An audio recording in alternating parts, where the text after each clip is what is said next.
सावित्री ज्योतिराव फुले, सातारा जिल्ह्यातील खंडाळा तालुक्यातील नायगावच्या खंडोजी गिरसे पाटलांची मी कन्या. अवघ्या 90 वर्षी ज्योतिराव फुलेंशी माझे लग्न झाले आणि हळूहळू कळायला लागले ज्या मागच्या माझे लग्न झालं तेव्हा साधारण माणूस नाही तर जगाला वाटायला क्रांती सुरू झाली.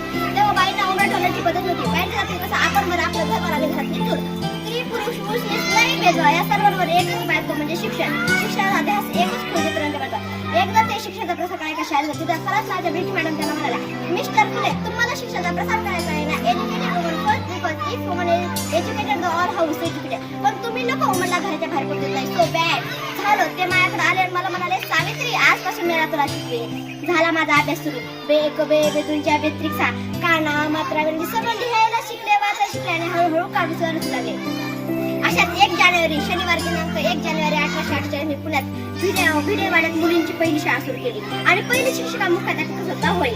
शिरपाण्यासारखं जगलं तर काम तमाम होईल. शिरपाण्यासारखं जगलं तर काम तमाम होईल. जर वाघासारखं जगलं तर नाम होईल. वाघासारखं जगलं तर नाम होईल. पण समाजात मात्र धर्म मुराळा कुणी बसून होती. एका सामान्य माणसाने शिक्षणाला कोणाचा धर्म म्हटलं? अहो शिक्षणासाठी धर्मासाठी माणूस का माणसासाठी धर्म. शाळेत जाताना शेण फेकले मी सहन केले, दगड फेकले मी सहन केले, शिव्या दिल्या थुकल्या तरी मी सहन केले. पण आता सहनशील क्रांत करता आणि आता मी काही धुतींना माझ्यासमोर मला म्हणालं, ए टवळे कुठे निघालीस? आधी आमची पोरी बाईंना तू बंद कर. तुला तुझी आबरू प्यारी का शिक्षण करायचे त्याला मी माहित होता. मी ज्योतिरावच्या पण देतो. एक असा हात केला आणि एक कानाखाली होतं म्हणाले, आता आलं असं थोबाड फुटलंय नंतर येत होते रास्ता ही धडके रंगे. तरी कोणत्याही जाती धर्माच्या सुती आणण्याची पाहिजे. एखाद्या स्त्रीचा नवरा तुम्ही सत्य जायचं, अहो तिचा नवरा काय दोष.